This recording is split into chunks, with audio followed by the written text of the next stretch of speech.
I'm Dr. Gail Gross, and I'm a family and child development and human behavior expert.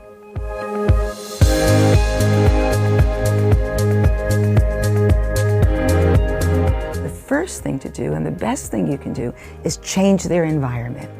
You distract them, move them from the object of whatever it is they want, or whatever they do want that they're not getting, or the attention they're not getting. So you can move them, never move them quickly. If they're playing something and you want to change or move them or take them home or whatever, prepare them for it, because an aggressive toddler doesn't handle change very well. So you say, okay, Johnny, in about 5 minutes, Mommy's going to get you ready to go home, or we're going to get ready for dinner.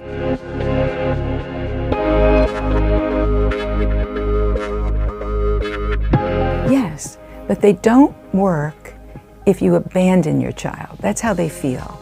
In other words, when you're doing a timeout, if you leave your child and walk out of the room, or put them in their crib and walk out of the room, or put them in their bed and close the bedroom door and leave them in the room, then what will happen?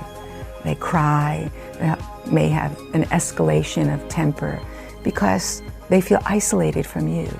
So give them a timeout, okay, but stay in the room.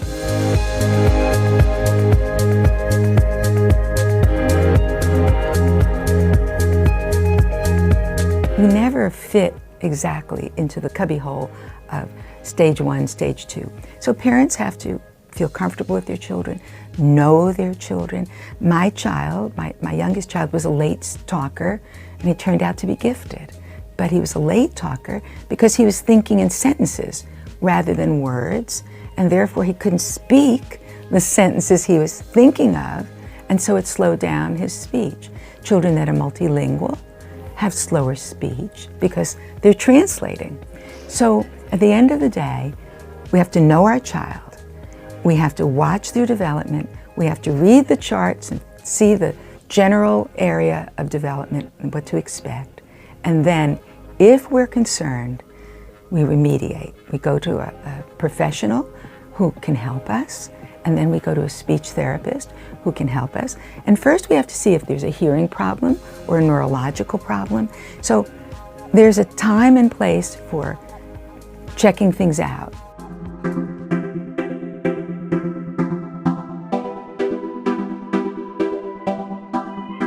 If your parents are yelling at each other or fighting with each other, first of all, it makes you very uncomfortable because these two people are your two people, so you feel frightened.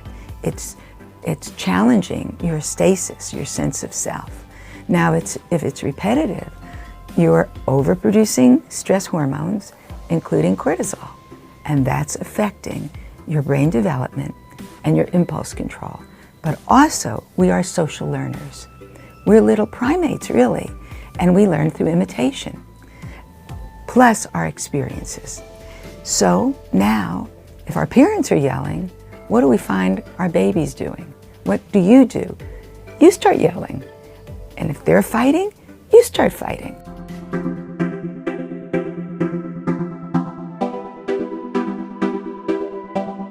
It's so important to be fair and always even Steven, and always share. You share with your children. Never ask them to share with each other. When you ask them to share with each other, you're discounting their real feelings. This is my toy. I don't want to give this to my brother. So suddenly, they feel that you may like their new brother more than you like them.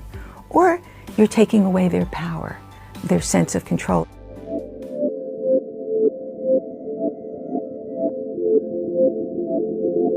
So if we are really at our wits' end and one child's eating and the other child's not, and we say, look at your brother, look how good he's eating. No, never do that.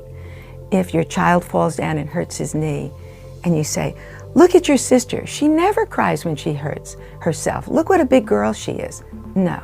And in fact, you never discount your child's feelings. So if in fact your child hurts his knee and starts crying, you don't say, be a big boy, don't cry, or don't be a sissy, don't cry. Instead, you say, of course you're going to cry. You've hurt your knee. If I fell down and hurt my knee, I'd cry too. So now you're not discounting his feelings. You're allying with him.